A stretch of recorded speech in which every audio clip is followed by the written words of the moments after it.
right. Welcome. Happy Prince Mira. Welcome. Thank you for joining. Welcome to the life. We'll talk about money. If you're new here, I talk about money. I talk about personal finance. And of course, I do talk about lifestyle. That's what we talk about here in this community. So if you do have any questions regarding to that, you are so welcome to talk about it. You're so welcome. How are you doing? Let me know where you're connecting from. Hey, Gideon, welcome. Um, uh, Rebecca, yes, welcome. How are you? And congratulations once again. Congratulations to you once again. And you need to tell us how the closing goes and all of that. So, welcome. And I did say I was going to be back again. Sylvie, welcome. Welcome. How are you? How was your day? Guess what? It's already Wednesday. Woo! Wow, it's already Wednesday. It's already Wednesday. Great. Awesome. DD228, welcome. Welcome. And earlier today, we did talk about four things. We talked about the four types of wealth. We'll talk about that. But let me know where you're connected from. I am well. I'm well. We did, you missed the afternoon session, but it's okay. We're back again. It was a very interesting topic. We did have one of our community member. Congratulations to her. She'll be closing for our first property on Monday. That is amazing. And then in this community as well, we had one of the community members that says that since she started joining the life in 2 weeks, she hasn't had to buy things that she doesn't need, which is results. So absolute results. We're driving discipline. We are working on investing. We are working on building lasting wealth. We always talk about, everybody tells us, okay, you know what? Earn income, go to school. Of course, that's what they tell all of us. Go to school, be a good girl. All right. And then, of course, to get a job, get a well paying job. And if you get a well paying job, you will be fine. Buy a home and you're good. That's what they told us. But how is that going? A lot of us are living paycheck to paycheck. So if you're just connecting, consider I'll bet a deal breaker. I'm not sure. Yeah. So, but if you're just connecting, let me know where you're connecting from. I am in Texas, in United States. I love to meet people. I love to travel. So I might be your city the next time, and it's always a pleasure to meet with new people, an amazing set of people as part of this community. So if you have not followed, if you haven't subscribed, consider doing that. And I always say, if you find that if you are one, if you feel that you need help with your personal finance, or you're doing good with your personal finance, but you really want a place where you can call your home, we can talk about, we can rub minds together. You are planning to invest, or you are, a beginner investor, intermediate investor. You might even be an advanced investor, and you want to rub minds with people. This is just the place. Like I said, we had somebody that is closing on her first property on Monday. Amazing. Congratulations to her. Right. And we do have another person that just literally stopped buying unnecessary things for the past 2 weeks since started joining this life. And so you want to have your daily admin, and what's that? You click on whatever up there, and you'll be able to find an admin. Just cost you 1 coin. And just to support this community, it will be great if you can share the live, if you can also tap like or whatever. I'm also new on the platform, so like the live so that people can also learn. Okay, so they can also learn, because that's the way you can give it forward. A lot of you realize that they all teach us how to earn, right? They teach us how to earn, but nobody teaches us how to build wealth. Two different things. Earning simply means that you go to you have a paid job, right? You have a paid job. You do that every single month. They pay you, but that does not necessarily mean wealth, right? You keep doing it over and over again, and that's what is called paycheck to paycheck. You probably heard the rat race. That's what it's also called, the hamster wheel. Staying, you do the same thing, you use it to get the money, you pay the bills, and it goes. It's the same cycle over and over and over again. And if you're not careful, we remain on that journey all through 65. Even some people, you see, they work 67, 80. I mean, maybe not 80, 70, 75. And we say that no, that's not what we want to do, because there are better ways to do it. Okay, there are better ways to achieve that goal. Hello, hello, and everyone joining. Welcome, welcome. Let me know where you're connecting from. It's always good to meet each and every one of us as a community. I am in Texas, in United States, so feel free whenever you're in Texas, let me know, and we can get grab a cup of coffee, or a cup of tea, or whatever you like together. So consider following, consider subscribing, and we will build this journey together. If there's something I do not know, I am going to find out for you. If there's something I know, I'm willing to share. I am a doctor of business and technology, so I'm not a doctor of medicine, right? Doctor of business and technology. I'm a serial investor, and of course, I'll share with you what I've learned practically, step by step. I'm not telling you things in the book, but of course, I also have the book side, because I'm a doctor of business and technology. Okay. So great, great. And Gideon, thank you so much for all of the likes and everyone pouring in. And tonight, it's a free, if you have any questions, let me know about personal finance, lifestyle. I have been to 22 countries, not bragging, because I tell you, I'm one of those personal finance people that will tell you that enjoy your life as well. But how do you enjoy your life? It's basically the investing that you do. It's the chicken, the eggs that is being laid. So look at your income, your day-to-day income or your paycheck that you're getting every month. See it as a chicken that lays the egg. And it's when you sell that egg, that is what actually finance that lifestyle that we're talking about. Okay. So think about it. You get your paycheck tomorrow. It's on Thursday, right? Tomorrow, Thursday, Friday, we get a paycheck. Almost everybody in the whole wide world is going to get their paycheck in the next 2 days, either monthly or every 2 weeks, right? When you get that paycheck, what you do with it is what really matters. And that's what we're going to be talking about today. So we're going to be talking about various things. And the first thing I would want us, and let me shift this so that you can see the board, okay? And I'll bring the second board. So you put locked in, or put classes in session or something, just so I know that we are all locked in, because we are going to be talking about how we're going to build wealth, right? Structure, steps, okay? Always remember, I'm a professor as well, okay? So I lecture in the university as well, aside my day job, okay?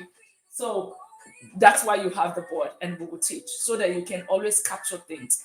Okay, so having said that, the first thing, when you have your paycheck, and this is where I'm going to be starting from today, when you have your paycheck tomorrow or on Friday, what are the things that you need to do? Okay, and what are the things I need to do? And even in this community, what do we do? The first thing that I always talk about, you have your 4 account system. Okay, 4 account system. You probably would have had a situation where you say that, you know what, I get this paycheck, and in 3 days everything is gone.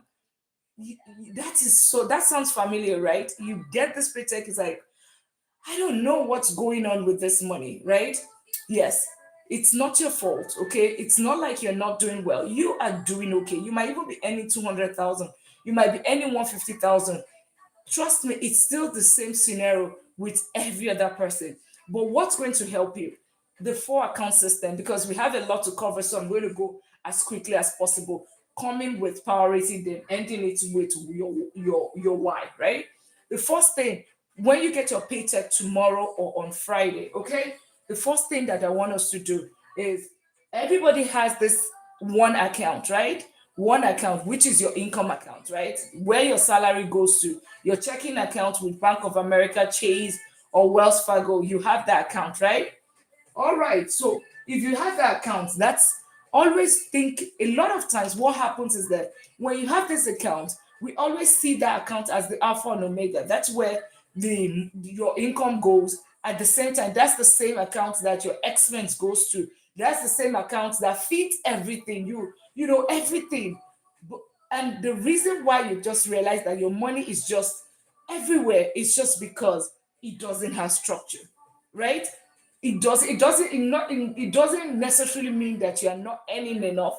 It doesn't necessarily mean that your expenses is too high. It just might be the fact that you do not have structure, right?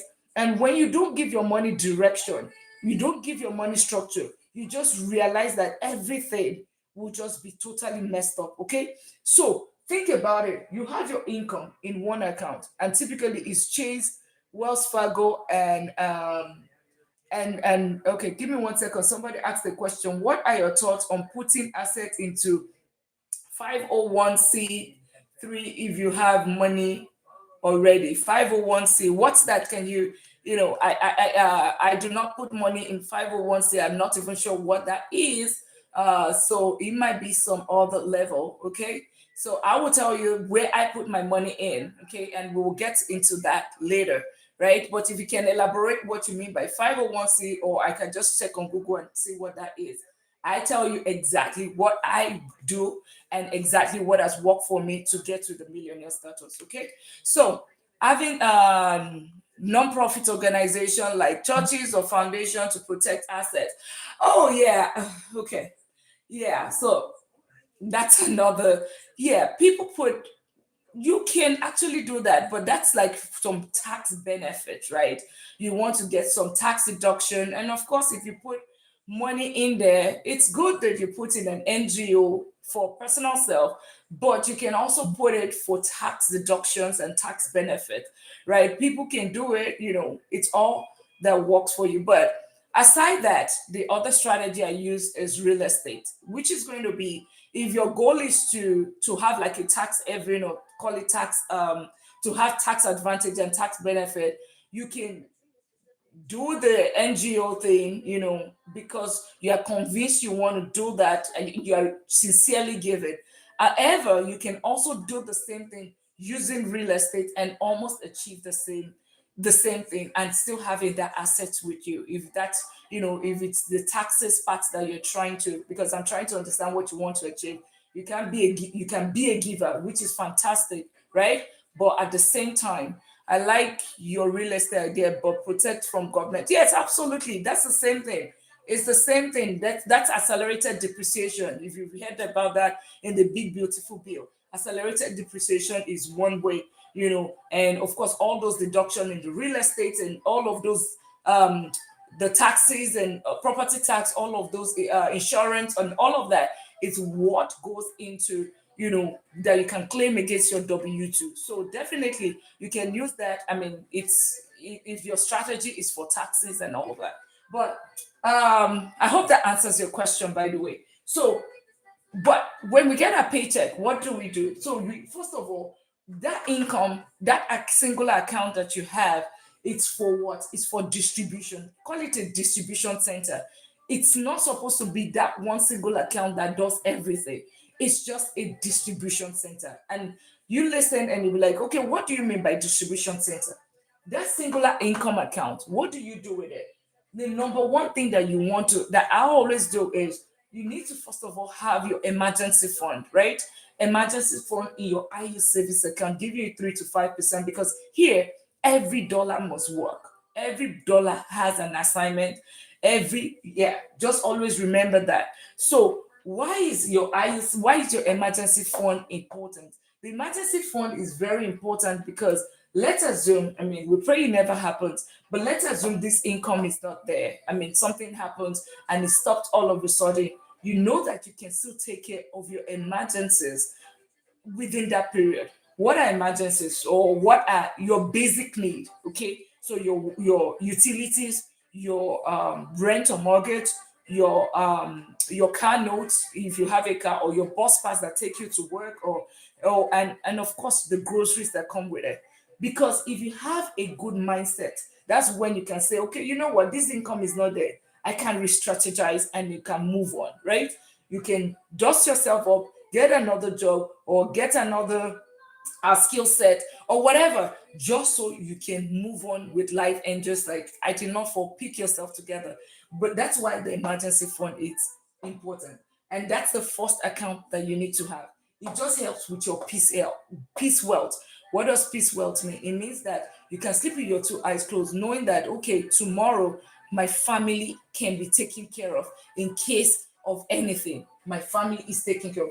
So I say you put your emergency fund where in an IU savings account.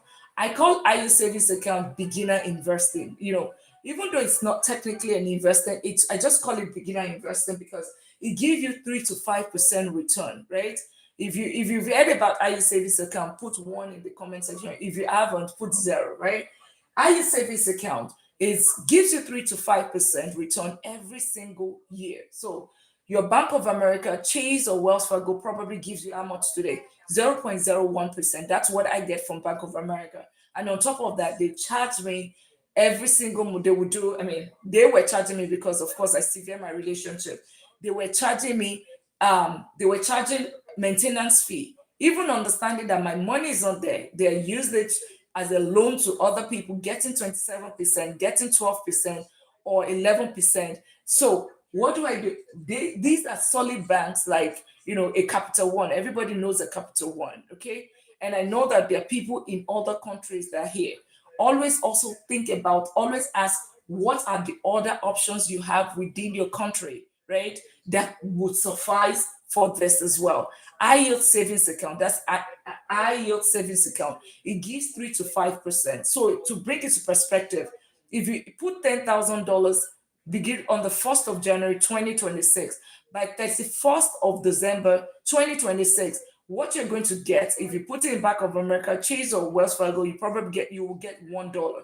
That's 0.01%. So literally $1 is what you get. Okay. So in the IU savings account, like a Capital One gives you 3.3%, which is amazing, right? 3.3%, that is $330. A Vero on the other hand, it's 5%. That's it. You can check it yourself. Just Google the top IU savings accounts in February 2026. You see it. All those things that I'm talking about, you find it there, whichever one that works for you. The only thing is that ensure that it is FDIC insured. If you are not comfortable with an online bank, you want to try to lean forward to a mortar and brick, to like a Capital One. You can also check with your what's it called, your union. You can check with them, your credit union, check with them. They always have, most of them do have these IU savings account. They always have their own form of product that does that. But ultimately, anything between 3%, anything by 3% is pretty decent. Take it. And what does that mean? It means that you're getting 330,000 versus $1 on your 10,000 in a whole year. And of course, it's not locked. It's not like your money is locked. You can take it's just your regular savings account, nothing different, right? The only thing that is different is the interest rates that you get, right? So, and I call that beginner, like that's investing 101. Like, because there's zero risk. If you can put your money in your regular bank today, then there's no reason why you cannot put it in, because it's regular bank, right? The only difference is just the interest that is higher. So we want to do that. IU savings account is the second account that you're going to be having as you're getting that paycheck, and that would help you, give you structure and give you peace of mind. Okay, now the third account that you want to have is your expense account, right? Your expense account. And what's your expense account?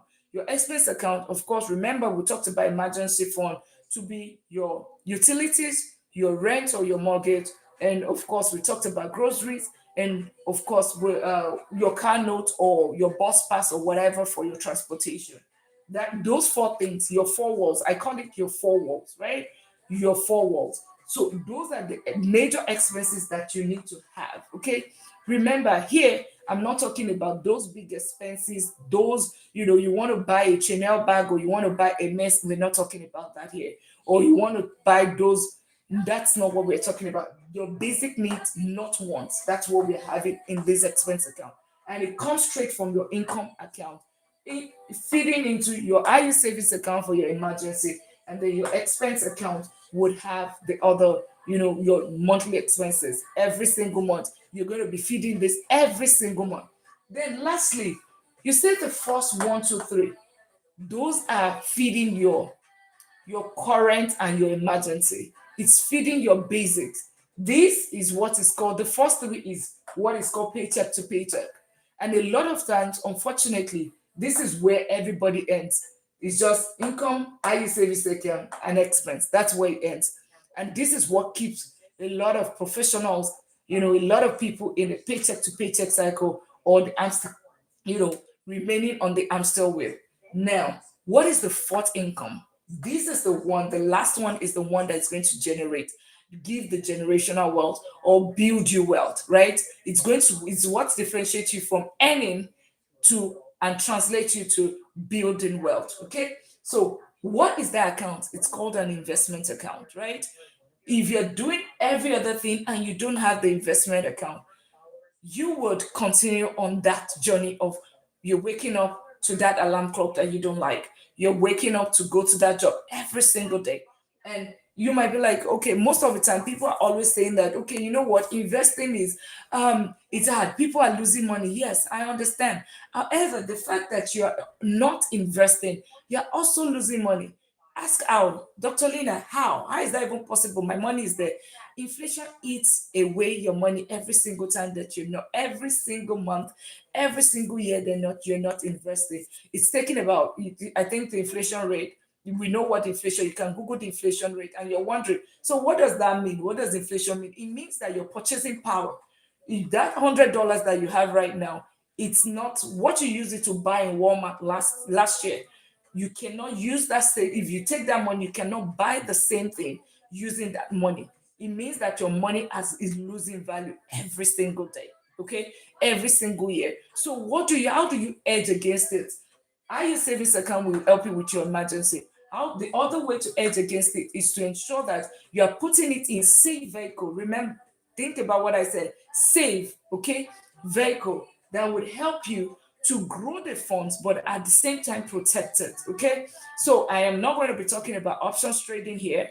We're not going to be talking about penny stocks. I put it in, I Google, and you can also Google. Okay.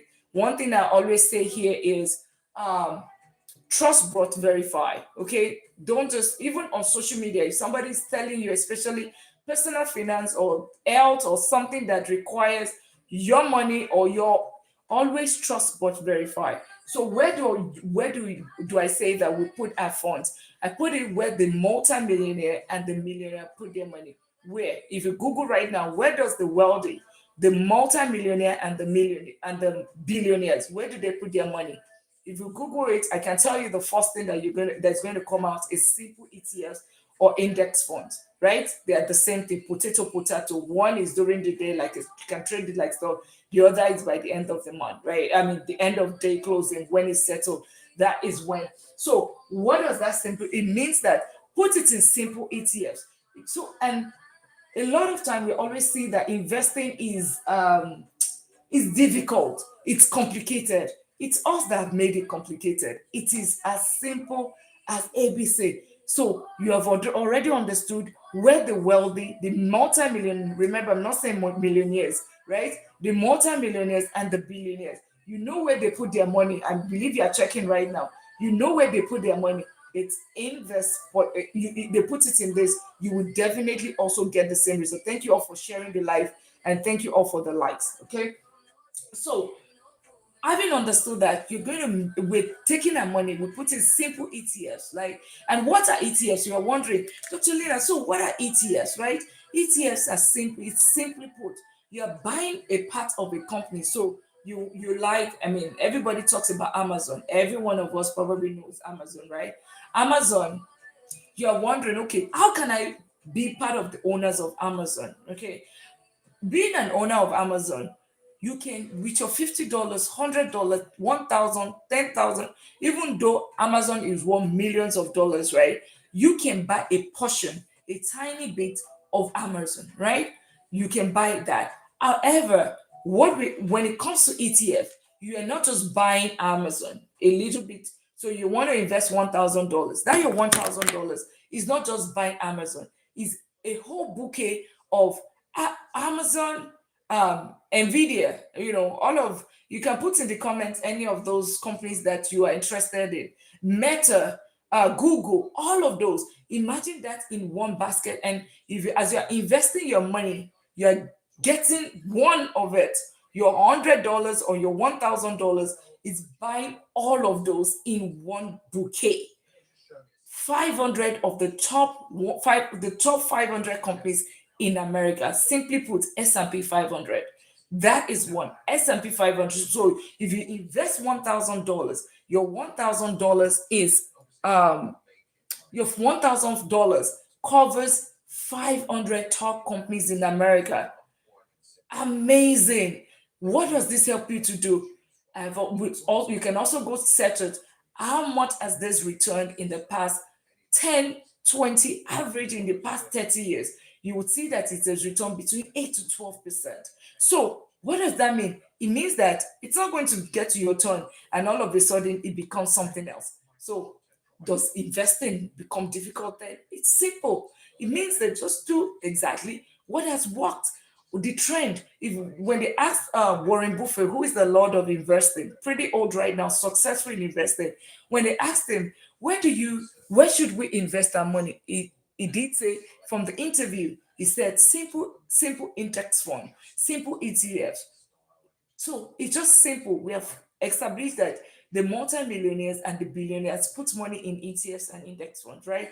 We've established that it's returned 12 to 8 to 12% averagely for the past 10, 20, 30 years. We've established that you can easily spread your risk across board, 500 companies in over time. You can buy it and have 500 companies. That's spreading your risk. Your risk is divided. That's like the risk of you losing is, if one company goes down, that's 1/500. That's basically what it means. So it means that your risk is pretty minimal, right? You have the trend, you have the statistics, you have all of that. So simply put, then you don't. What's the thinking? That's it.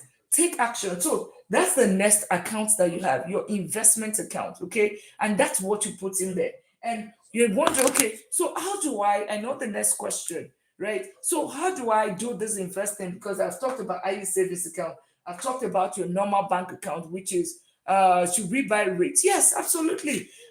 Yes, REIT is it's also and S&P 500 is one. So good question. S&P 500 is one. That's top 500 companies in America. Another place that I talk about is, and I have it on the board, simple ETF, S&P 500. The second place, so what is S&P? What are the ticket symbol?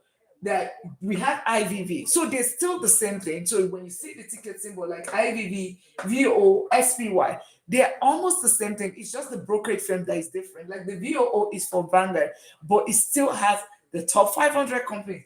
The IVV, it's another brokerage company. Another is still the same S&P 500. The only difference it might be their fee structure, which is like 0.01, 0.02, 0.05, which is still pretty minimal and insignificant. And they have returned almost the same thing. SPY, VOO, the difference is not so much. Another thing place that I talk about is the QQQ, the NASDAQ 100.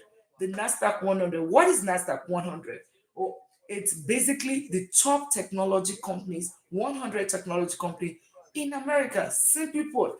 So, of course, the first one is just growth, giving you 8 to 12% steady growth. The second one, because technology, of course, I'm doctor of business and technology, like I said, I'm in technology. Everybody knows technology is the future. Technology is here. Technology is the future. We talk about AI and it's still growing. We talk about the chips and all of that. We're still talking about the robots. That is still technology. And even in the health sector, everywhere, it's technology. So I also want to put some money there. But the thing about here is that these one, it's also a basket of 100, a bouquet of 100 top technology companies in America, in the US, right? That's what it is. And why do I do this? This would, of course, it would give you more returns, right? And whatever comes with more returns also comes with the risk, right? So it will fluctuate more than the growth. And user six Can I buy REIT and ETF through Robinhood? Absolutely. And we're going to get to the platform where you're going to be buying, and I think I already have it here, by the way. So yes, definitely you can buy on Robinhood. The only thing is that I would say that if you're doing for something like your Roth IRA, which is going to be long term, and we're going to get into it, for something that is like Roth IRA, I would want you to do a more solid platform. Not that I'm downgrading any platform, a more solid platform like a Fidelity, a Vanguard, or a Schwab. Those are the top three. Think about the Bank of America, Chase, and Wells Fargo, right? In the brokerage industry, those are the top three. So you want to, I would recommend any of those three. Robinhood, you can, I tell you what exactly I do, right? I am as plain as day, right? So that's what I do. Okay. When it comes to Robinhood, I still have Robinhood as well, but my Robinhood is strictly for my play funds, right? Play funds. So little brokerage like vacation money, all those little money. That's what I put in Robinhood. Not because I don't trust it, but it's just that it's more. The other three are more established organization versus Robinhood that is just a couple of years back. Okay, so that's just it. But definitely, you can buy REITs, you can buy any of those ETFs on the platform, and I can even show you. And I think I do have a video on my page where I did show how you can actually buy on Robinhood, like the exact demonstration on the going in there and buying it. I actually traded, buy and sell on it, so you can also look that up. So Nasdaq 100 is the next one. Nasdaq 100, top 100 technology company. These has returned between 18 to 22% in the past many years as well. So averagely, remember it's average. It can go down, it can go up. Like the S&P 500, which is the VO and all of that, return 18%, even though we said average 8 to 12%. Because here the goal, if the goal is you want to just buy and sell tomorrow and do all of that, I don't recommend that. What we do here in this community, and you be part of this community, what I would recommend is your time in the market. Okay, time in the market, and we'll get to that. So QQQ, Nasdaq 100, is the other one. Return 18 to 22%, but it also fluctuates. Okay, the higher the risk, the higher the return. Just think about it. That is so. Whenever it goes down, just look away. Just know that it's going to come up. Whatever goes down comes up. Just always have that mindset. Don't let your money be dumb money, because that's what they call the middle class money. That's what they call it, dumb money. Like on the Wall Street, that is what they call the middle class money, is dumb money, like DUMB, right? You can go watch that. Go and watch it on Netflix if it's still there. They call it dumb money, right? And then the last one, the third one is the SCHG for dividends, right? So it has the dividend kings, like companies like Procter and Gamble, Johnson and Johnson. These companies, the fact that you own them, right? But remember, it's an ETF, right? It's still multiple of them inside that particular ETF. It's not everything that I'm saying right now. It's basket. So like the QQQ, you have like an Nvidia, all of those top technology company, 100 of them is what you're going to have here. And the SCHD, like the top, dividend paying companies, that's what you're going to have in there. Like a Procter and Gamble, a Johnson and Johnson, like I said, you will. And these companies, the fact that you own them, right? You own that ETF. They literally give you literally have profit sharing. So think about profit sharing.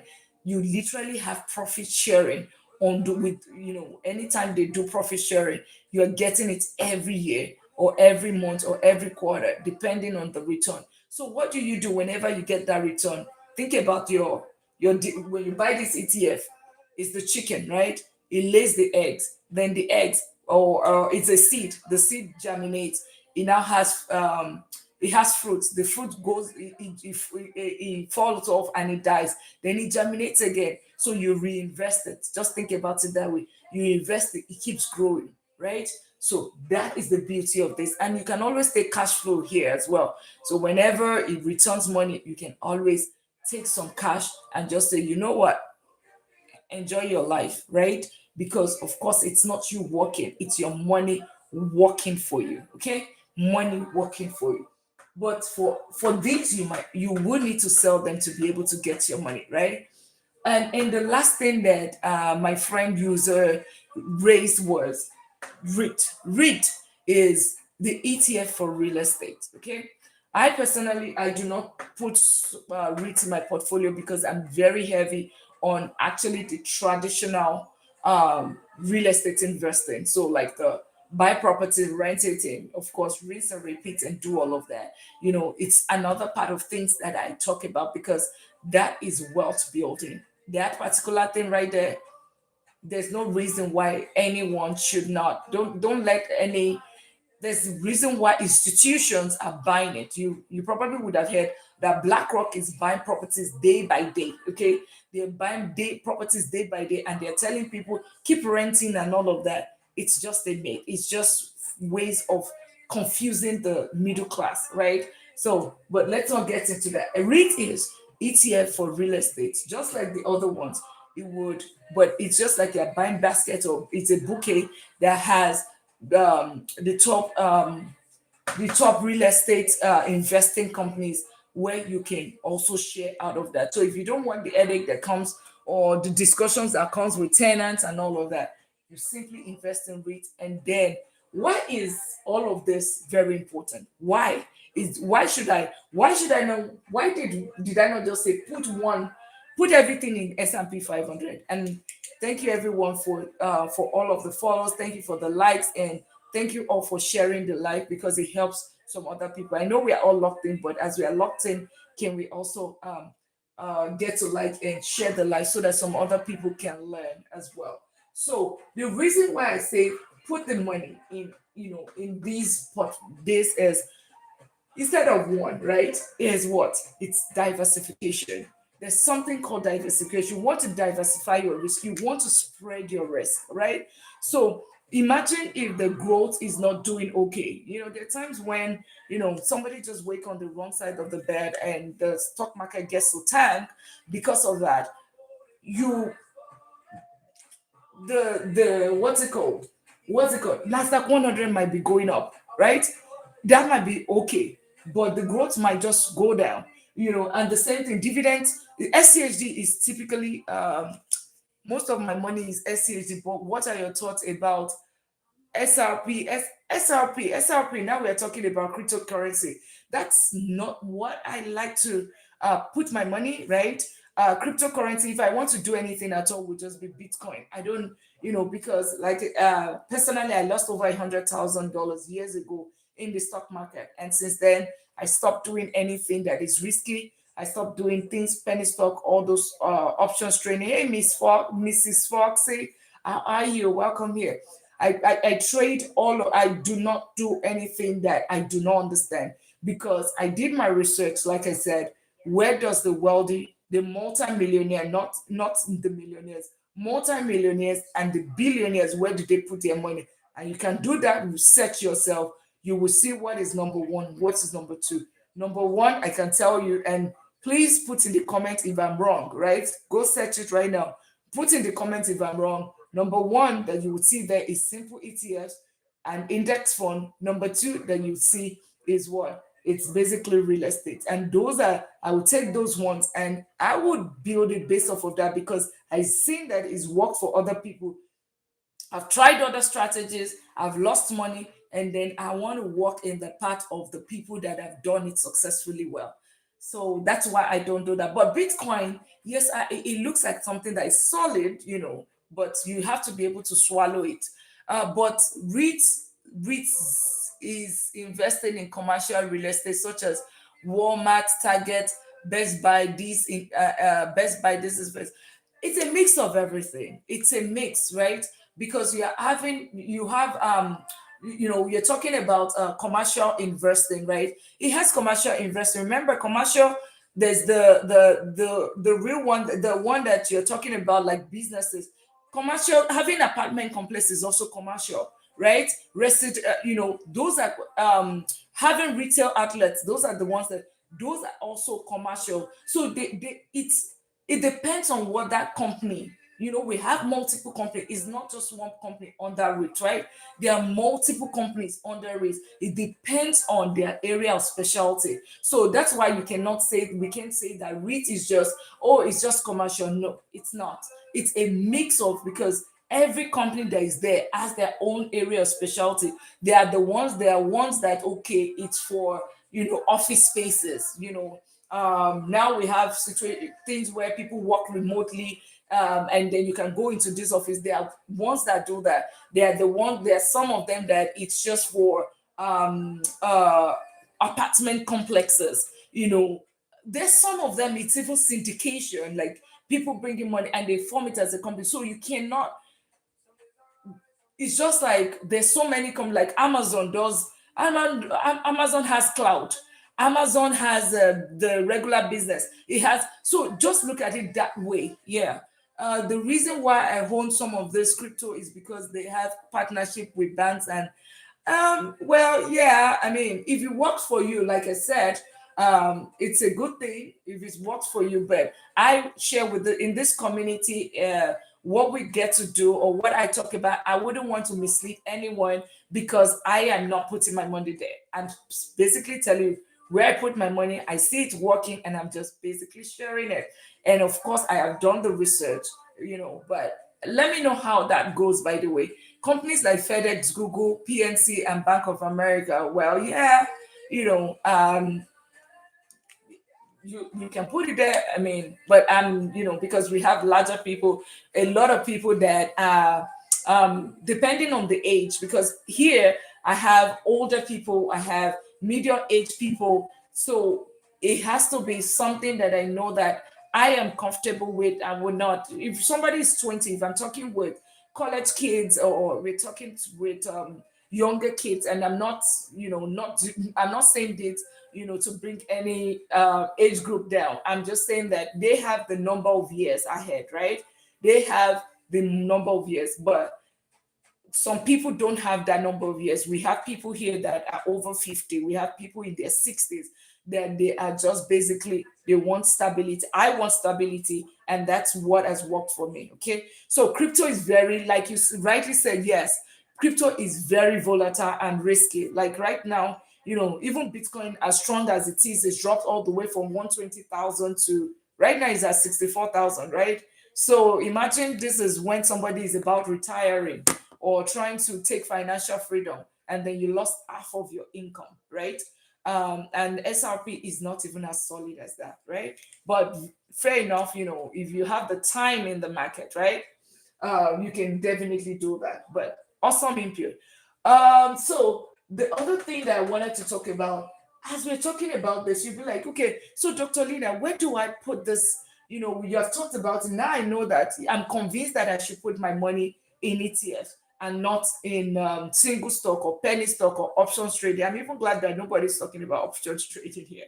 My friend lost $50,000 in 1 week in Tesla options trading. Just 1 week. That's almost like half of somebody's salary a whole year. 6 months of work lost in less than 5 days. So yeah. Okay. So have an understanding that yes, we are just doing simple ETFs and index fund. So you're wondering, so how do I go about it? Do I go to Bank of America or do I go to Chase? No. So in terms of investing, which leads to the account number 4 that we're going to be opening, right? Account number 4, which is going to be the difference between earning and building wealth, right? This account number 4, number 1, the accounts that you can open with either Vanguard, like I said, for people that are just joining, you can open with Fidelity or you can open with Schwab. Any of those three. Are you? How do you know? Yes, I'm my first degree is economics. I studied economics, but I'm also a chartered accountant at the same time. But I have my doctorate in technology and business. So yeah. So there you have it. So you have a combination of accounting and economics and technology and all of that comes with it. Yeah. Okay. And of course, I'm also a serial investor. which is more like practical, which is the reason why I'm comfortable to even talk about it, because it's something that I do and that works for me. Okay. Yeah. Oh, thank you so much. Thank you so much. We are all brilliant because we are learning. The fact that we're here, we are trust me, we are 10,000 steps ahead of a lot of people, because financial literacy is not something that people want to sit down to listen to. Not even, rather, people would rather be watching Netflix right now. But you're here. That shows you are brilliant, my friend, and everyone that is here. Awesome. So number four is, we talked about the investment account. So where you open the account is Vanguard, Fidelity, and Schwab. You can also have Robinhood for play money. So for instance, your what's it called? Your vacation money, okay? And we're going to get there. This is, and you can easily open those accounts right now as we speak. Those four accounts, I'll be here as long as I'm not busy and your life. Yes, and congratulations on buying your home in on Monday. Congratulations, congratulations. I am so happy. I am so happy. And you're going to buy the next one and the next one. We're buying it every single year. Okay, so Vanguard, Fidelity, and Schwab is the next property that we are buying. Okay, I mean, that's where and you can easily open it online. You don't need to go to any branch to open it. Just simply open it. Go on Google, whichever one that you're happy with. Fidelity is more very modern and interactive, right? So you might want to start with that first. Take a look at it if you're comfortable with it. And it doesn't really matter. You can open one of each, right? Put your play money in Vanguard and put your other money. Thank you so much for the follow. Put your other money in Fidelity and just see what works for you. If you don't like it, leave it and get it closed. It doesn't cost you anything, but you can easily open it as I speak right now. If you have another phone, get your laptop and just simply open it. Procrastination is what kills a lot of people. Every single time that you are waiting, not taking action, because you can listen to me, listen to Call to Leap, listen to Alex on budget, listen to everybody. If you do not take action, awesome, awesome. Yeah, and that's the same thing I'm going to tell everybody. You can listen, but you need to take action. Yes, and we're going to talk about that. Yeah. Another account that you might want to also open is your IU savings account. You can literally just take your laptop, open the account right now. It gives you 3 to 5% for your IU savings account, which is the second account we need to have open ahead of paycheck tomorrow, ahead of paycheck on Friday, right? We are opening the IU savings account. So far, you can Vero gives about 5%, right? So far, it gives about 4%. And Capital One gives 3.3%. Any of them, you can open it, literally open it right now as we speak. Open it, listen to me, be locked in, and then you're opening it on the other side on your laptop. And then you know that you've taken care of that tonight. That's your first step. Assignment number one, you remember, I'm a professor, right? So that's your, let's do that right now as we speak. So we are opening this account and we are opening this account. Now, in terms of investing, what are those accounts that your investing will be in three forms, right? Investing either in any of these accounts, but it's in three forms. One, which you probably have right now, if you have an employer, right? Your 401k, you probably would have heard that it's done with your employer. So a lot of people may not take advantage of the 401k. If your employer is going to be matching 1%, 2%, 3%, please take it. It's free money and you're saving towards your future. What does this mean? They would say that, okay, if you contribute 1% of your income, um does not charge a fee and check. Yes, they don't charge. Yeah. If you contribute 1% or 2% or 3% of your income, we will match the same thing. We're taking every free money, just the same way we're taking the 3 to 5%, and we're not putting in Capital One, we're putting in IE savings account. That's the same way we are going to take every free money, because remember, every dollar should be working, right? Every dollar should be money. Every free money we are taking, right? Okay, so your 401k, you have it up until what your employer is matching. Of course, you're not going to see that. You won't see that because they would have taken it out. So if you have not set it up, please, as we get to work tomorrow, go to your HR and tell them, are they matching anything? Ask them that question. If they say they are matching anything, please go and save for your tomorrow. Social Security might not be there when you are 65. because right now it's already going down. Your children should not be your retirement plan, because your children too would have their bills at that time. Okay, they can only supplement what you already have. So make sure that we're doing this 401k. Okay, right? The second thing is your Roth IRA, if you qualify for it. So Roth IRA is it's also for your future. These two, they're both basically for your future, for your retirement. And you'll be like, okay, so why do I need to have this? This is for the free money, right? The 401k is for the free money. The Roth IRA then, it's gross tax free because it's deducted, it's taxed at the source. I mean, it's pre-taxed, right? So when you put, let's assume you put 100,000, you put it in Fidelity Bank, in a Fidelity account, right? Then you have the ETF, you put it in S&P 500, and you do all this breakdown. And then your 100,000 over time goes, or you keep it for 20 years, 30 years, depending on number of years that you have been, that you have to retire to 59 and a half. When it's 59 and a half, that your 100,000, it's now 1 million. You get $1 million. That's what you get. It is not taxed, right? That's the beauty of it, because it's your 100,000 is what was taxed at the source, right? Your 1 million, everything that grows is free money, right? Anything that is free. So this is really a good one. And thank you all for sharing the life, and thank you all for the likes. I know we are all locked in, but I was told I'm still a student in this social media space. So they said I need to remind people every single time that they should do that so that we can get more people to learn. Okay, so the Roth IRA is very important, and typically is like 7,500 that you can put into it. This is about $623 or something every single month. That's what it is, and that is how much a day? That's about $21 a day. $21 a day. That's lunch money, because some of us would say that, you know what, Dr. Lina, I have so many bills, so many bills. I cannot do this Rotary. That's your money right there. That's your lunch money. Instead of you eating out or buying that daily lunch at work, can you make that lunch every single time from home, or some days from home, so that at least you can put something towards your retirement and your future? Otherwise, you're eating your retirement right now. Basically, that's what it means. So I just gave you the cheat code for you to max out your Rotary. Now, if your income is above, I think above 150,000. So for the high income earners, right, you might not be able to qualify for Roth IRA, because it's also based on qualification. Please do what our forefathers did: buying house, great, but buy plenty of land, it will grow. Yes, absolutely. That's also a solid, you know, anything real estate, because remember, part of real estate is also buying land. It could be any form, commercial, anything. Yeah. So it grows. Yeah. Absolutely. So 401k, but buying a house, using it for investment is different from buying a house and living in it. They're two different things.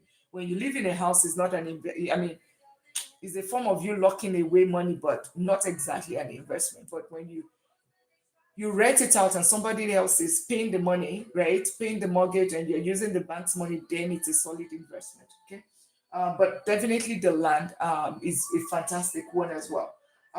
So Roth IRA, so you can, if your income is way higher, right? I think above 150,000, what you can basically do, you can do a backdoor IRA. Legit, it's not like you're doing anything wrong, right? It's called backdoor IRA. Check it with your one of these banks, they will tell you how to go about it. It's just going to be like, it's going to be taxed, and you put it like that, and you can get your Roth IRA maxed out as well. But it's a very, very great, fantastic vehicle. But these two is for your future, your future older you, right? That you will thank yourself that you worked and you retired, and you are now living a beautiful life. However, this last one is for your present, which is another brokerage account. And all of this, the 401k, you have zero flexibility or little flexibility around your 401k. Roth IRA, one mistake, by the way, that people make is that we put money in the Roth IRA and then you leave it there. But you need to actively go invest it, right? Actively go invest it in any of this, in all of this, okay? You have to do it in the Roth IRA before it start growing. Otherwise, you're just putting money away. That's what it is. Then the brokerage account is the only one that you can take at any time without being penalized. These two, Roth IRA and 401k, you will be penalized if you take it anything 59 and a half below. You'll be penalized. You'll get your money, but you get some penalties. And of course, here we're not losing money. We're ensuring that we are taking as much. Yeah, we're going to get to real estate. Real estate is, that's what they call advanced. I smile anytime I talk about real estate. That's advanced, investing. And we'll talk about that a little bit. Now, brokerage is the other one. Like brokerage, it's your present. You can take this money anytime. However, it's not like Roth IRA. This is going to be taxed. You're going to pay capital gain tax on it any single time that you take money out of it. But however, it's on the growth, right? Whenever it grows, you can take the money. So you can have your vacation money. So you're buying your next rental property or your real estate or whatever you're doing. You can get this money out. You can put the money here, let it be growing. Remember, every single time, right? Your money is working. Always think about your money is working, working, working. Every single, there's no money that is seated. So when you are saving the money, because remember, when you want to buy real estate, you need to have a down payment, right? You need to do have a down payment. So for you to have that down payment, you might be putting it in 1,500 or whatever. While you're piling it up, you're not just leaving it in one account. You can put it in an IE savings account, give you a 3 to 5%. But you can also put it in simple ETFs. You can put it in the S&P 500, maybe not necessarily in QQQ because this fluctuates, right?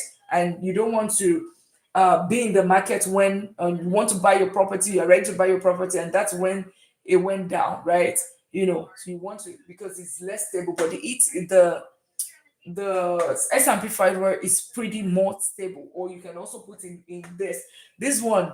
All I've seen it's grown is between 25 and $31. It's always swinging that way. So you can also be good with this, right? So the brokerage, your next vacation money, because here I talk about money, I talk about lifestyle. I'm not one of those personal finance people that tell you that do not eat or do not enjoy your life. I like good things, and I'd say though the only thing is that it's not my paycheck that's funding those good things.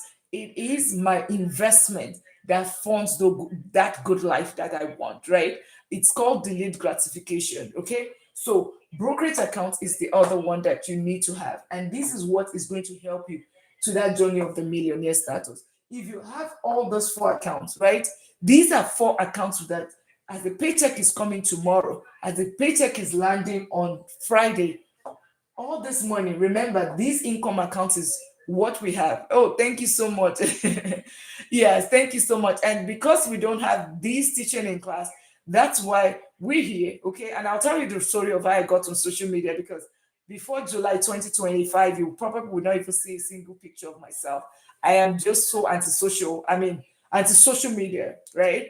But now I figured out that there's the need, there's the gap out there, and I have this knowledge that I can share, right, to help others. Basically, that's how I got here. So, the brokerage account, having your account in Fidelity. So, we're going to have this. Remember, we started from income account. That's one single account that you have, right? But that account now, we're saying that all of us, we have the laptop, right? Remember, we've all opened what? The high yield savings account, either SoFi, Capital One, Gero, or you've done your research and you have opened that account, right? Because I'm going to ask you tomorrow. You'll be back in this life, and Dr. Lina is going to ask you. Execution is key here. Enough of us just listening and motivating and inspiring. No, take action, right? Take action every single time that you wait. I hear it every single time. People tell me, "Oh, Dr. Lina, I wish I heard this 10 years ago. I wish I heard this 5 years ago." And of course, my friend just said, "I wish somebody told me in college. I wish this was taught in college." This is what I hear every day. But what happens? Nothing happens. People still just wait. The time there's the Always remember, focus on your time in the market versus timing the market. They're two different things. Somebody that starts investing, if a kid start investing $100 every single month, put it in Roth IRA or put it in an investment account from age 20, by the age of 65 or something, at what's it called, at 8 to 12% in an S&P 500, gets 1,146,000. Use your compound calculator, you will see the same thing, right? Yes, you are doing God's work. We as people need your knowledge. We need to trust ourselves. Absolutely, yes, because nobody's coming to save us. No government, no parents, and enough of us saying that, oh, you know what, it's because of my family, it's because of this. No, nobody's coming to save us. Understanding that nobody's going to come pay your bill, right? Then you know that you need to do what you got to do. Okay, so what was I saying? Okay, so we're opening these accounts, right?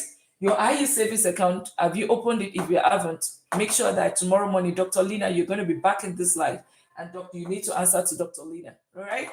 The other account is expense account. Okay, let's talk about the expense account. For the expense account, we're going to be having one thing, and some people might not agree with me today with this because they love Dave Ramsey so much, right? Dave Ramsey. By the way, I even have his books, and we can. I don't even know how to share this.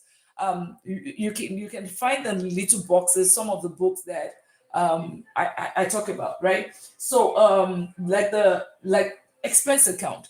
In the expense account, why is you need to have a credit card, right? Why do you need a credit card? The credit card is essential. Okay, let me pause. Credit card. You need to have a credit card if you are disciplined with money. Discipline is very key, right? What do I mean by discipline? You are using it like a debit card. You are ensuring that every single week before the next billing cycle, right? You are making sure that you are paying it off. And of course, you don't have that money in that account. You are not spending it. You are not swiping it. You're not.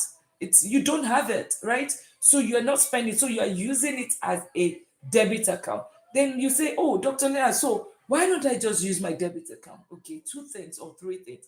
One is that the use of your credit card, we need that. It helps you build credit.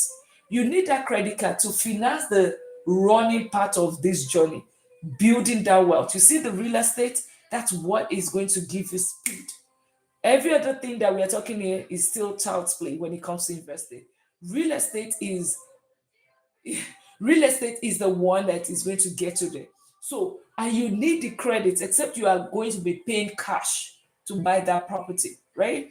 Except you're paying. If you are not, a lot of people would use mortgage, right? And because you use mortgage, what does that mean? You're going to it's your credibility, which is your credit, right? That you're going to be utilizing to get mortgage, right? To get that pay the down payment and get qualified. And that's going to differentiate you between somebody that gets a 7% and somebody that gets a 6% or somebody that gets an 8% interest, right? There's the difference between somebody that gets 650 credit and the person that gets 730, 800. Here in this community, together, like trying to aim at nothing less than a 730 credit. That's the goal.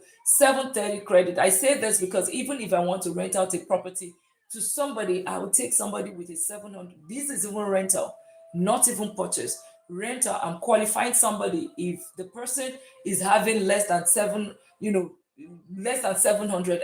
I has a it's always like, okay, the way you are managing your money, that's the same way you're going to manage my house. I mean, it's not always true, by the way, but that's just the mindset. That's if you are good on paper, that's what I'll call it. So your credit is very important, and your credit card is one of the easiest way or the best way, but you need to make sure that you're paying within the billing cycle. You're making sure your credit utilization, which goes to the other thing. What are the things that you're going to be spending on that credit card? Your groceries, your light bills. Those are the things you're not going to be buying a mess on it, or you're not going to be buying Chanel, or you're going to buy it. No, you're not doing that. It's basically for your utility, your basic needs. That's what you're using because you are keeping the utilization low. Ideally, they would say 10% utilization, lower than 10%. But if you can even keep it lower than 5%, 3%, the better because it's going to help your credit go up.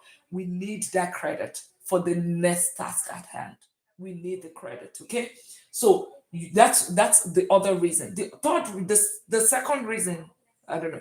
The second reason why you need that credit is, of course, you also get some rewards. The reward is even pretty minimal. It's not a big deal. But of course, remember, we're taking all the money like we have IE savings account. We are getting 401k free money, but we take the free money, right? And then the last thing, which one? The one that's pretty important. we talk about safety, peace, right? Safety. When you use your debit card or you use your account, your real account to make payments, what you realize is that you're exposing yourself so much, because if there's fraud on your debit card or your credit card, yes, you might likely get your money back or you might not get it back. But even if you get it, by the time they're working on it, it's going to disrupt. They're going to do investigation. It's not like your money gets back to you immediately. So, but when you use their credit card, it's a different thing. It's fraud on my card. It's fraud on my card. That's it. They wipe it off, and I mean it's business as usual. I mean the bank, they take care of it. They already have insurance on it anyways, right? So that is the reason why you want to use your credit card, but use it like I said. You're using it like a debit card. If you don't have the money there, you do not use it. You don't have it, you don't use it. You don't have it, you don't use it. Okay? I think we understood that. So, and of course, your it's your rent. Of course, that's not going to go on credit. It's not going to go on credit card. So you also want to have that account. But these expense accounts will be linked to your credit card. This is where you're going to be paying. So your income is going to send money to high savings account for emergency fund. It will send money for your expense, right? And of course, the credit card is going to be paid from there. And of course, you will also have then it's going to also go to your investment account, Roth IRA and brokerage. Now you may be like, this is so complex. How am I going to be doing this every month? No, you do it one time. You do it one time, and that's work. That part is very. You do that work one time. That's why we have automation, direct debit. So you have your direct debit. You have what's it called? It's just like you have your utilities today, right? They take it, you set it up one time, right? Just like your ACH you set up from your employer one time. It goes there every single time. You can even do it with your employer, where you say that you can do multiple accounts, right? Instead of it even going to these income accounts, you can say, okay, put $1,000 in this account, and in this account um put another 1,000 in this account, put 3,000. You can do it with your employer. And then when it gets to your investment account, by the way, you need to also set it up to say that every single month you need to, I want you to go and buy all these different ETFs. You need to go on, yeah, online banking with automated payments. Yes, absolutely. That is correct. Yes, online banking. So have it, set it up one time, forget it, and throw away the keys. By the way, if the stock market is going down, don't look at it. Stock market is going down, it's none of your business, because you are here for the long haul, right? You are here for the long journey. That's why I said we here in this community we talk about lasting wealth. Remember, I did not say wealth, I said lasting. You are building lasting wealth that you would enjoy when you are alive, and you would, even your generation behind that comes after you will still call you blessed, because you are leaving things, generational wealth behind. Just with what? With that single paycheck that you are using right now, that is just going paycheck to paycheck, paycheck to. So this four account structure, right, would help you achieve that goal. And you would realize that if you try it for 2 months, 3 months, you will see that your money would have direction. You will see that you end the paycheck to paycheck cycle, because what this helps you to do is that if you are taking care of you have financial peace, because you are taking care of your emergency. At the same time, you are taking care of your current needs. You are taking care of your future self, but also you are taking care of your investment at the current, that is going to help you. And now if you are taking care of everything, you see how little change left, then you can buy some other things. And you know what, give yourself a treat. You can take the extra money, put it towards additional investing in your brokerage account. You can do all of that. But if you have taken care of all this, you will now realize that now, okay, I can now do this. And if the money is not enough, then you know that, okay, there's something wrong with my expense, right? There's something wrong. And the rule of thumb that we talk about in this community, and now that you're a part of this community, is that your expense, your income, right? And your expense, you're saving 50% of that income. Your expense should only take 50%, meaning your expense, everything that one, two, three should take 50%. The remaining 50% goes to these number four, right? That's what is going to make the journey faster. And you're like, I'm even barely surviving. How am I going to do it? Two things. You can either what? Increase this income. Figure out, get an additional stream of income. Get another skill. Another skill set. You don't have to go get another college degree. No. Go take a certification and increase that income. The other way is your expenses. You know what, Dr. Lina, I don't want to do that. I don't want to get additional stream of income. Then reduce your expense. But ultimately, these savings, life or death, it has to come out because that's what is going to give you the financial freedom. Okay. So having said that, right? Having said that, I tell you, you will achieve this 50% goal if you end this up, trying to impress others, oppressing others. Some of us fall in this category. Some of us are going to vacation just because I saw a video. It says that 77 over 77% of the luxury items are bought by the middle class. It's Isn't that a light bulb? It means that we're either trying to oppress, you don't have the money, but then you are acting to have the money, because the people that have the money, the 20 whatever percent, they are just doing the luxury item that they are buying is just 22%. The middle class that do not, that is okay, well, oppressing and impressing, if that is your goal, you will not make this 50%. So, first of all, you are not in competition with anybody. Your friend buys a car, then you think that you need to buy a better car. Then you will not, you won't achieve this. You would be okay, you'll be doing your paycheck to paycheck, but guess what? You keep working and remain on that hamster wheel. But what can you do instead? You are saving that money. Okay, Stephanie, welcome here. You're saving that money, you're saving this 50%, and you're investing it. When you invest it, think about it as a seed. When you invest that money, when it returns the money, right? When it now gives birth to a baby, when your money gives birth to a baby, then you take that money, then you can use it to finance your lifestyle. And if you guys want me to tell you just a quick story, just so you can understand what I'm saying. There's a car that I love so much and I wanted to buy it. And everybody said, oh, you know what? You work so hard, go buy it. But my brain cannot calculate it that I'm going to buy certain, like you would. Yeah, I couldn't say that, okay, I will use my paycheck to go buy that. It's almost like months of my salary, of my time. Because to me, when I'm working, whenever I spend money, it's like days of my life. That's what I am spending, right? Like today now, it's already been today. You have worked 8 to 9 to 5. That day can never be gotten back, and you have gotten money for that, right? If we invest in short-term rental, Airbnb, now you'd have home version, and when you go, yes, something of that nature. So I took the money. I said, you know what? Yes, I can actually buy this car as a whole as it is because I don't want to finance it. And I took the money, right? I said, okay, you know what? I use it to buy a property. Then I bought the property and then I put it on rental. Somebody is paying it. And then every single time, and of course, I went to buy my car on a car note, which Dave Ramsey might not agree with. And I went to buy it on a car note. And then that property, every single month, by the first, when I want to pay my car note, the tenant gives me the money, right? Remember, I bought the cash. Tenant gives me money. I take the money and I just pay the car note. Win win. I still have the house, which is the sweat, my sweat, my 9 to 5, my paycheck. I still have it. And at the same time, I have my car. That's a win-win. That is what I call it. But that's what I mean by, having your making your money work for you, right? Making your money, but I could have done it differently, not delaying the gratification, right?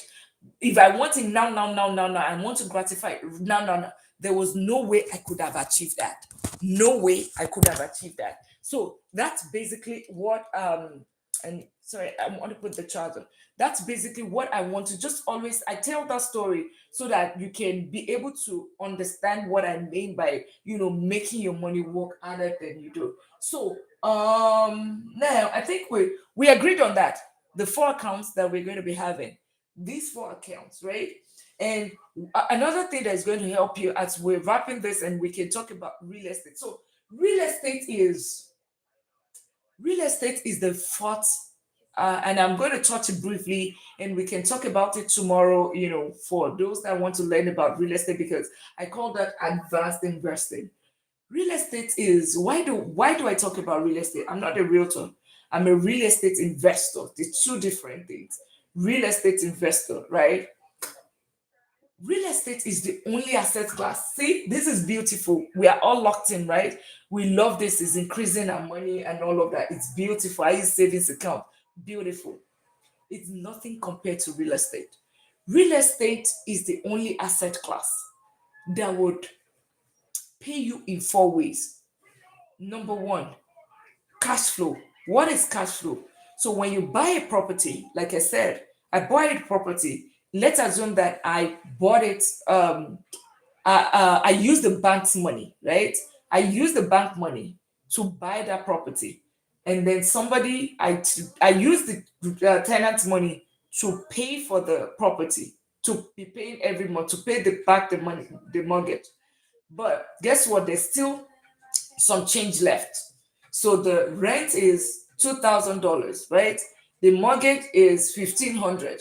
That $500, the difference is cash flow. That is the first way I'm being paid. Not exactly. Remember that when you're buying real estate as an investment property, you're putting down payments of 20%. That 20% that you are putting down, that you see the 500 or less or whatever, that's almost like a return on that investment that you have, your down payment that you put in. Because people always forget about that. People never talk about that. You put down payment, they just say, oh, cash flow is free money. No, it's not. It's the return on that 20%. Kind of. That's what you get, right? That's the first way, cash flow. The second way you get paid is what? It's equity. Remember, you're paying 1,500 to the bank out of the money that the tenant is paying. The 1,500 is reducing your debt with the bank, increasing your ownership in that particular property. And it's real money. You might be like, yeah, you're putting money, but you know what? But I cannot sell the property. No, it's real money. That's the difference with real estate. Every single time that you're putting money in, it's called equity. Now, let's assume that the property is 300,000 and you have paid down, the property is now worth 400,000 after like 5 years, it's now 400,000. And of course, you have used the tenant's money to pay some of this money. It's reducing. Now your loan is now 150,000. See, that 400,000 and 150,000 balance with the bank, it means that you have equity of 250,000, which is actual money that you can actually leverage, right? You can actually go to the bank and do a cash out refinance and say, the bank, you know what? I have this my property, even though I bought it 300,000. Now it's appraised at 400,000. And of course, I've been using tenants' money to pay you back for these 5 years. So I have this 250. Of course, they're going to do the appraisal themselves. And then you say, you know what? I want to take part of this cash. And they will give you up to like, I think 70% or 65%, right? They will give you out of that money. That money, you can actually take it and go invest it. That money, that is how I get to talk about using real estate to fund kids' education, college, because 529 was not working for me. So that's how I got into real estate, so that you can be able to take cash. That cash finance, you still have the building, but you can do a cash out refinance and finance their education through that means, and then still give them the property when they are going, you know, they want to start their practice, or they're getting married, you give them as a gift, and of course they're going to talk about you blessing your talk about your kids calling you blessed. You are just blessed when their mates are starting with, college debts and all of that. You are starting them on a positive. Okay. That is generational wealth. But you can also take the money, right? And use it to buy the next property. Talking about BRR strategy, and I'll show you that's that strategy, BRR strategy. So I have this book, and if you are thinking of it, I don't know how to do this. Can you see the can you see the little bag? Because somebody was asking me. Okay, let me pin it. Can you see? Yeah, I have it here. So I know a few people were asking me, where can I get the book? So you can actually, can you see the screen? Can you, is it showing on your end? because I did pin something here. This is my first time because I've had people asking about the books, right? Whenever I show it, this can you see it? Can you confirm if you can see it? You cannot see it. Uh, uh, okay, somebody is viewing it. Okay, yeah, somebody just added it. Olga just added it to the cart. Yes, so you can. That's one of the books. I have a copy of it. And Stephanie, yes, I'm here for you. Right? You have not bought things on TikTok for 2 weeks, right? So this is where you want to invest in books because financial literacy is key. Can you see it? I know that yes, it pops up. Awesome, awesome. So you want to buy one of these is going to help you with your real estate journey as we start the journey, with searching your property that you want to buy in the next couple of months. Right. And my friend Rebecca, you can also get a copy of this book. It's going to help you because you can be able, now that you're buying your first you're buying your first property, when you're doing the house hacking, you can also do, when you're moving to the next property, you can use this strategy because all of the cash out refinance and all of those things, you can do it here, right? You can use that. So having said that, and you can see any other books, there's the Rich Dad Poor Dad. Where's that book? Where are you? So I just have all this, and everyone is always asking me, these are books that this is where I invest. You want to just put, you can have it. I think you can have it all in the, let me see, let me unpin this. Let me see. So just so I'm making sure people are seeing it. Pin, okay. Okay. So that's another book. Yeah, you can just take a look at it. It did pop up and went again. Yes, so I did put another one. Think and Go Rich is another book. So, but I am just sharing. These are things that have helped me. I'm not even. I'm just. Somebody was asking about it. Where can I get the book? And that's why. Yeah. So, and I'm going to pin another one again, like the Rich Dad Poor Dad is another one, right? You can. Those are books that would help you in this journey. Okay, so now I haven't talked to the second way is what did I talk about?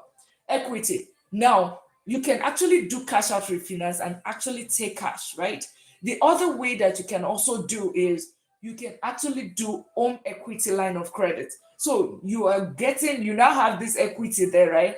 You can get a line of credit, like a credit line also like that too. I don't know, they will give you a percentage of it. They might say okay 70%, so you can get an home equity line of 200,000. If you don't use it, it's there, right? If you do not use it, it's there. It's just like credit card. And what does that do? Let me, and I'll unpin this and so that I can bring that other book up again. Okay, this in this book, when you read it, right, there is the BR strategy, buy rehab. You can use the strategy because you can literally take the credit line of credit, use it to go buy a property.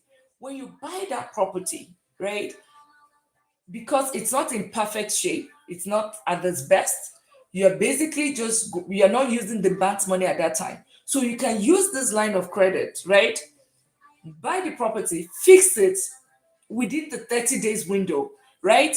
Thinking about you as your own bank, right? This is you using yourself as the bank instead of paying a private money lender or a hard money lender 11%, 12%. You're just using what you have, equity that you have in your property. Then you use it, you fix the house, and within that 45 days, even if you're going to pay any interest at all, it's going to be pretty minimal on your line of credit, right? Because it's already been approved. Then you use it and you can now go back to the traditional bank and get the traditional loan of the 6% or whatever. All of that. That is the strategy, right? That is the second way. So equity is the other way, right? Then the third way, I hope you're all following, is appreciation. Appreciation is I call it's the most downplayed, but it's like the biggest thing. if you buy your property in the right place, right? You buy it right, you don't do bidding war.